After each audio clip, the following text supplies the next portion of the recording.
Hi everyone, in today's video I'm going to be introducing to you the different islands that make up the world of Chutasia. And what is Chutasia? Chutasia is an imaginary world, or paracosm, that I started when I was 9 years old. So it is my imaginary world full of Chutasian hedgehogs who are inspired by Chutney, this hedgehog toy that I got when I was 9 years old. And these Chutasian hedgehogs are very amusing, they're a bit silly, and they love, for instance, potatoes and yogurt and things like that. So it's kind of a whimsical, funny land that I've been working on for quite a lot of my life. So I'm excited today to introduce you to a little bit about each of the islands that make up Chutasia.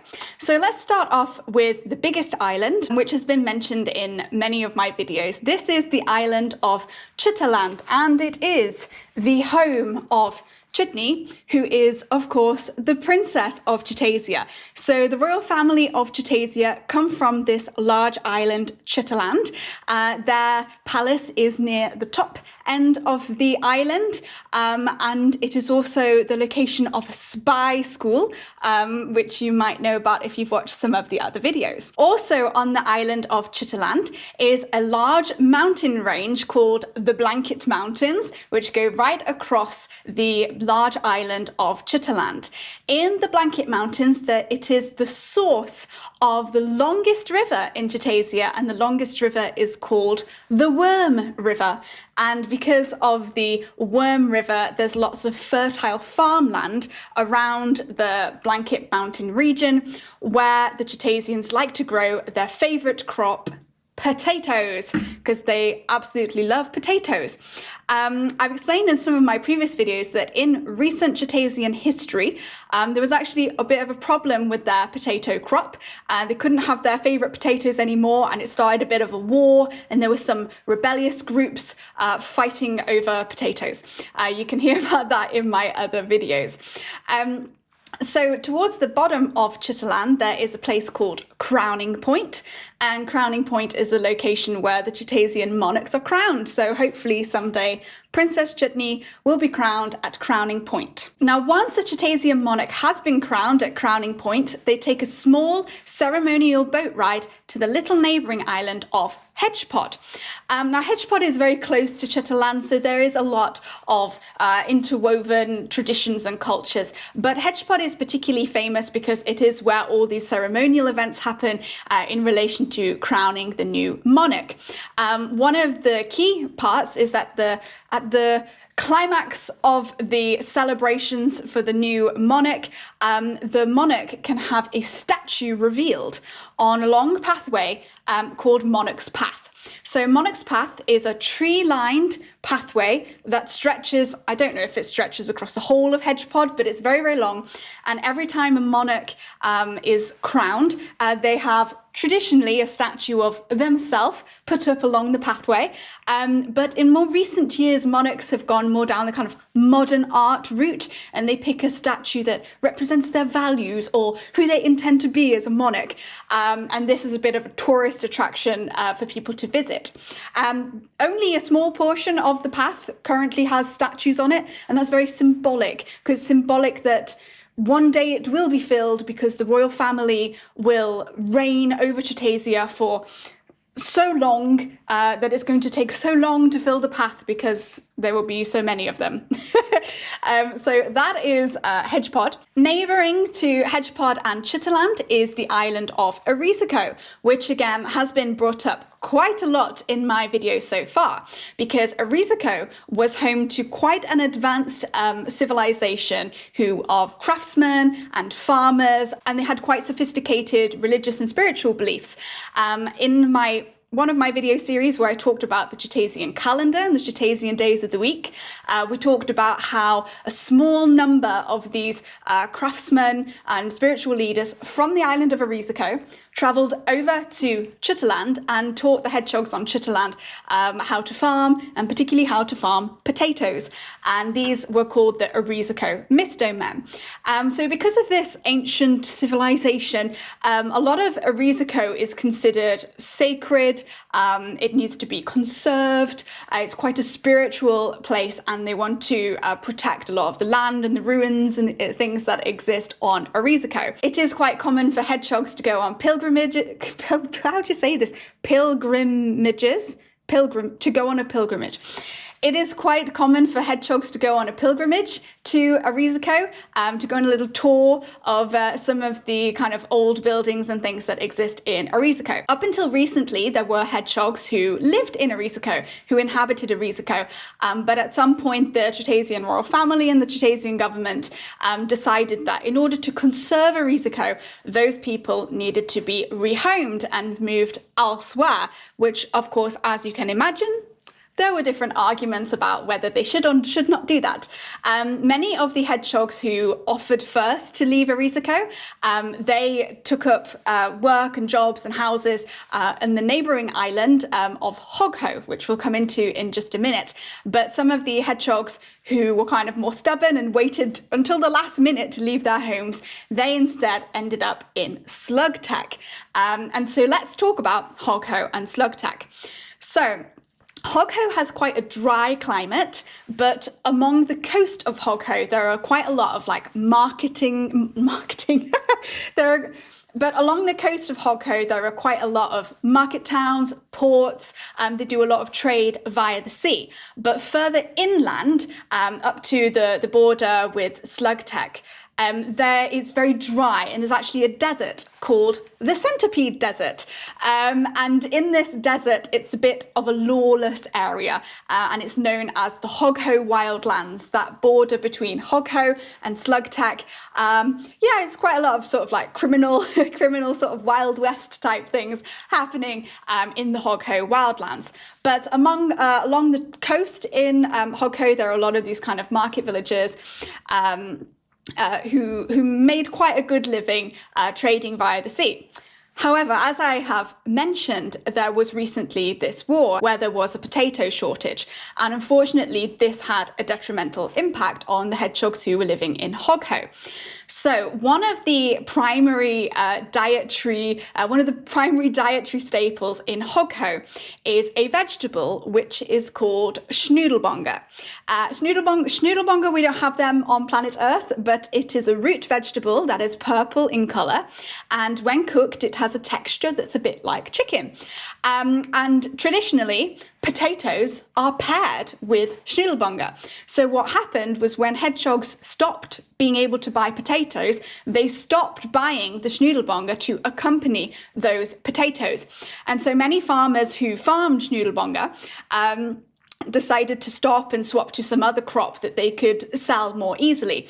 But these communities in Hogho who were reliant on this import of schnoedelbonger then had a shortage of schnoedelbonger. It's a fun word to say, have a go at saying it, schnoedelbonger.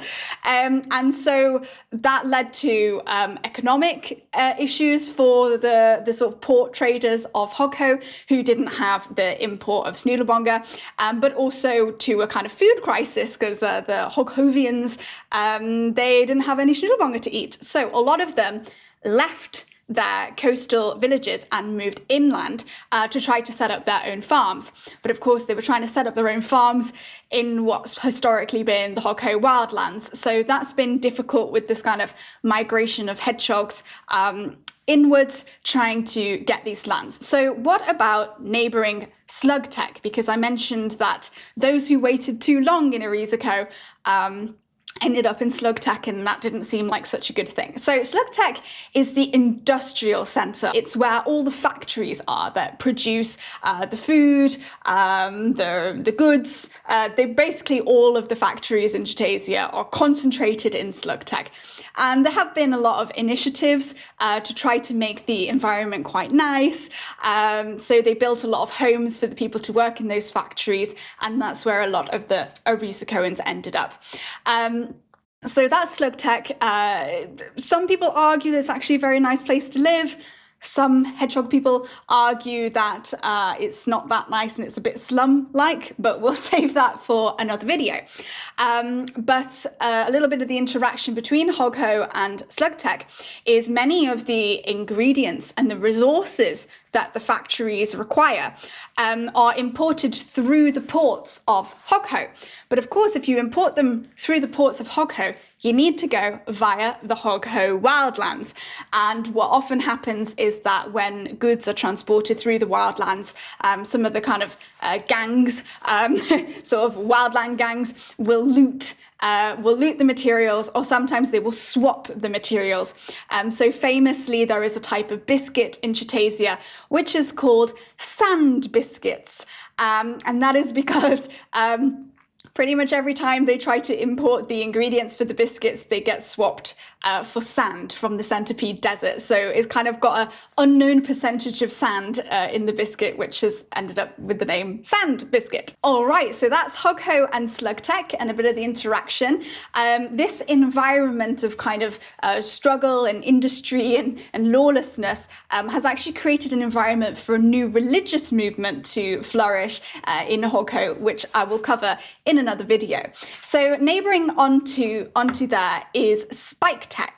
Now Spiketehk, as some of you might know, is home to a community of scientists and inventors who are the ones who design and craft and come up with the factory machinery. What would you call that? Factory machines.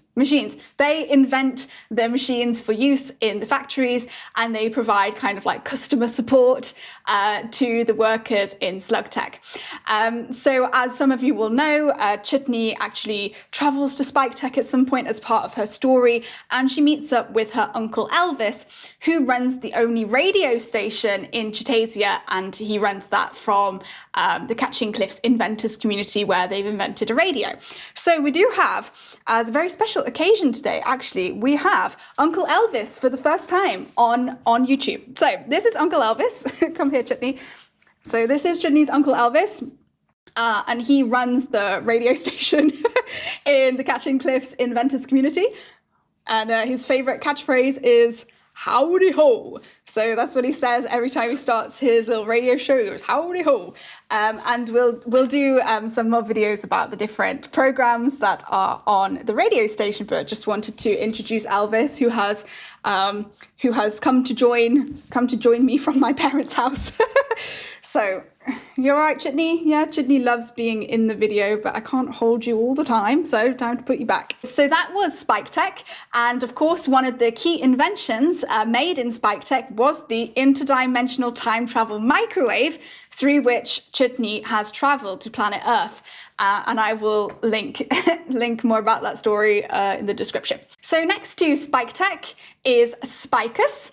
And Spikas is a bit like Erizeco. It has ruins of an ancient civilization, which was the civilization of the Macadamians, who lived in Spikas, I don't know during what era, but Spikas is full of ruins, including ruins of pyramids, and we'll have to talk about the pyramids of Spikas on another occasion. But because of these ruins that are all over most of the landscape of Spikas, it's attracted a lot of people who are interested in sort of spirituality and ancient civilizations. It's always attracted people who are a bit unconventional. And what happened was when in neighboring Catching Cliffs, they invented a rudimentary camera. The hedgehogs in Spikas were very enthusiastic about this rudimentary camera, and they set up what one could call on Earth something that looks a bit like Chutasian Hollywood. So it's not really like Hollywood, but it is where they are attempting to make sort of Chutasian film, Chutasian modelling, etc. So in the more recent decades, Spikas has been attracting actors, creatives, musicians, and they're quite wealthy there. So any of the land which doesn't have ruins on now has like mansions and gated communities. So that is Spikas. A bit like how Spikas is kind of like Hollywood. There is another island, which we shouldn't miss, which is the island, or it's kind of two islands, but they're treated as one region, I don't know technical words, which is Hazan.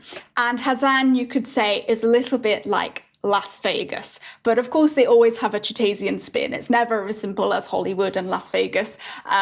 So Hazan is actually has quite a jungle, has more of a jungle climate. But around the coast of Hazan there are beaches, and on the beaches there are beachfront casinos, which are a very popular tourist and holiday making destination for Chutasians who like to go in the casinos.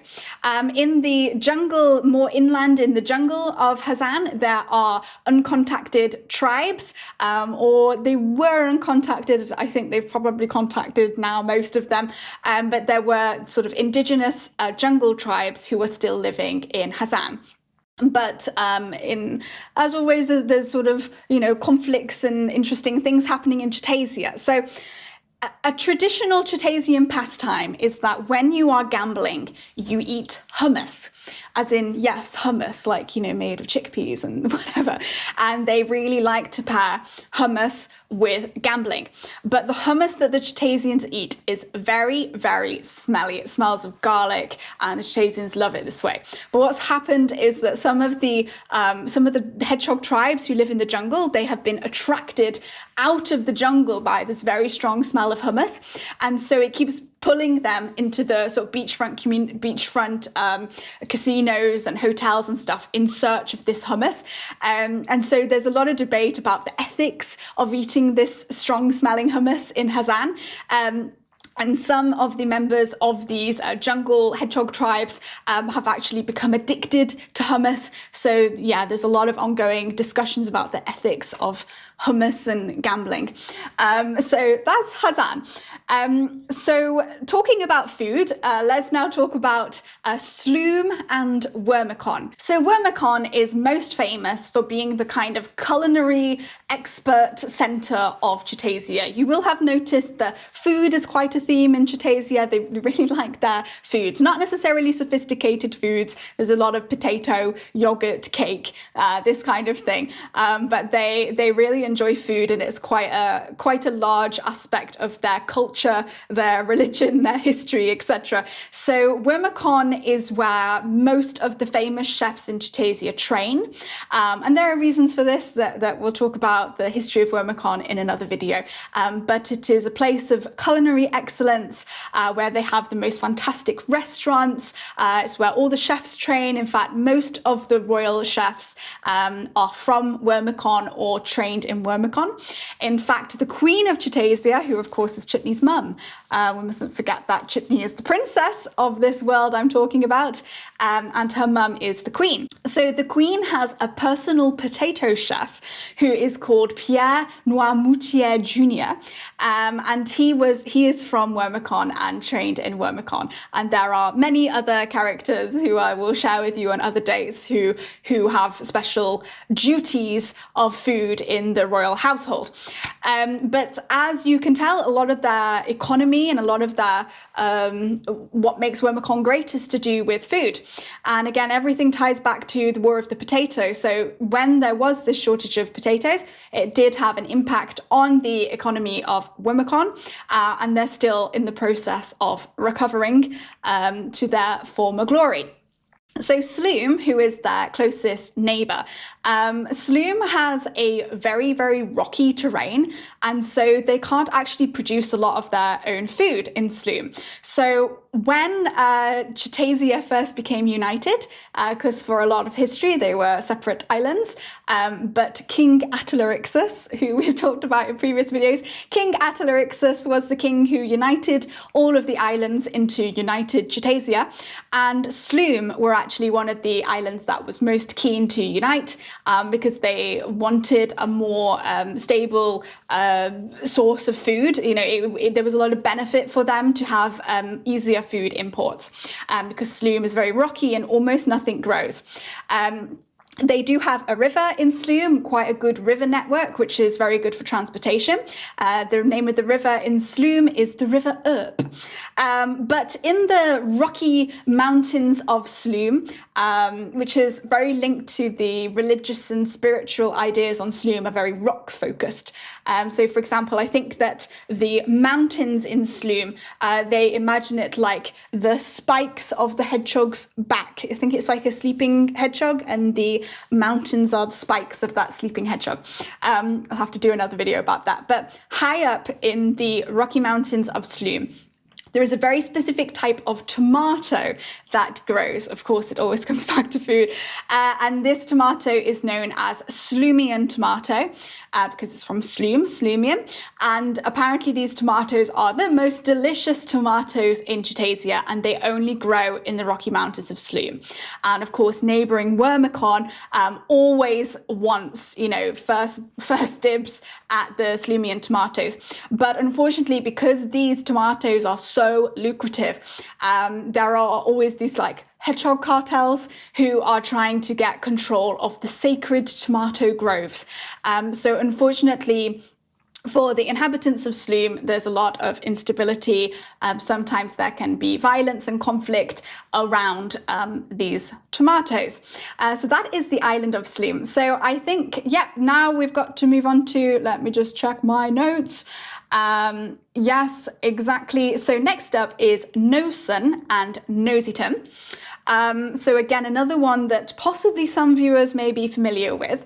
Going back to the War of the Potato, during the War of the Potato, the Chutasian royal family, who were living in Chutaland, decided to go and stay in Gnozeton. And the reason for that is because Gnozeton is home to Chutasia's only prison. So it's a bit of an unusual idea because it's like the royal family decide to go to the place where all the criminals are. But there was some thinking that the prison had like very good fortifications and security, and so the royal family would be safe in the prison during the war. So before Before Gnozeton had a prison, it was home to a very large tribe of very small hedgehogs. In fact, I have an example of a very small hedgehog from Gnozeton. And we'll talk a bit more about who this is on another occasion, but just to show you how small he is in relation to someone like Chutney, who is absolutely massive. And basically, Chutney's family, they said, you're really small, you don't need all this land. I don't think it was Chutney in particular, but Chutney's mum, perhaps, who's not very nice. She said, you guys are really small. You don't need this giant land of Gnozeton. We're going to kick you out of your land. It's a bit sad. We'll put him back. Nice to meet you, and we'll see you on another day. So they kicked, hold on, come back, you're a good prop. So they kicked the little hedgehogs out of Gnozeton, and they pushed them into an island a little island, which is still technically part of Gnozeton, which is called Hedgepod. And we'll talk a bit about what happened to the little hedgehogs after they were pushed out of their home onto Hedgepod. Of course, there have been lots of rebellions. These may be small hedgehogs, but they're very mighty and they know what they want. And there were lots of ongoing rebellions by these little Noeson hedgehogs. So the royal family stayed in Gnozeton prison initially during the War of the Potato, but after a while they decided to set up a more permanent camp on the neighbouring part of the island, which comes under the region of Noeson. And Noeson, they set up a more permanent camp there, and Noeson is also partly famous for its volcanic island, and its volcanic island is called Dumvol, and we'll learn more about some of the hedgehogs who come from Dumvol and some of the stories about Dumvol on another day. It's quite central to the belief system of the hedgehogs who live in Noeson. Noeson is quite a simple place, not to say it doesn't have value. It's quite warm, there's green grass and things like that, but there's nothing, when I think of Noeson at the moment, there's nothing particularly that stands out. During Chutney's time, when they were taking sort of in their little refuge camp in Noeson, Chutney decided to set up Chutasia's first university in Noeson. They stayed in the little village called Poxford, And so Chutney set up the first university in Chutasia called the University of Poxford. And in a future video, you'll hear a bit about some of the inventions and research that was done at the University of Poxford. So that is Noeson. And I think we may be on to now the final island, which is called, what's it called? Oh my God, it's called Heedhog. Again, Heedhog is one that has been mentioned a bit with Chutney's journey. Come back, I'll use you. So as some of you will know, at some point after the War of the Potato, Chutney is kicked out of the royal palace. Her mum says, you can't be here, because her mum isn't always that nice. And Chutney goes on a bit of a journey, and part of that journey is in Heedhog. Heedhog is an island that mostly has like warehouses and shipping ports on it. It is, it's more like a sort of shipping center where goods are stored, and there are lots of workers who work there in the warehouses, and Chutney did. There is an interesting monetary and societal system in Heedhog, which I've covered in some of my other videos, that make it quite difficult to leave Heedhog once you've arrived. So Chutney's story on Heedhog, in the little coastal village of Mastland, she has to find a way to earn some money in order to get a boat trip out of Heedhog. And so Chutney is working in a warehouse, a mechanical forklift warehouse, because don't forget, most of these hedgehogs don't really have electricity. They do have a time travel machine, but they don't have electricity in all places. So part of what Chutney does is she works in this mechanical forklift warehouse in the port town of Mastland. I think you're sort of probably by this point, after the War of the Potato, it was probably mostly potatoes stored in the warehouse. And there is an on-site restaurant for the workers of the warehouses. And this on-site restaurant is called Lift Your Fork. And there's a bit of a joke there because it's a forklift, so lift your fork, but also because of eating, sorry, I'm over-explaining the joke, but it's called Lift Your Fork because you eat with a fork. But ironically, it's a burger restaurant, so people don't eat with forks at Lift Your Fork. So that's interesting. And Chutney uses her different connections that she makes at the Lift Your Fork restaurant to set up a couple illegal side gigs that we'll have to talk about, which enable her to earn the money to get the boat ticket out of Mastland. I think that is all the islands. The hedgehogs on, well, most hedgehogs who follow a kind of religion or spiritual idea in Chutasia, they of course have origin stories of how they believe their islands came to be. I have made a series about the Chutasian calendar and the Chutasian days of the week, where I also talk about the Chutalandian creation myth about how they believe all of these islands were made. So I will link that somewhere on the screen, and I will see you all next time. Bye bye.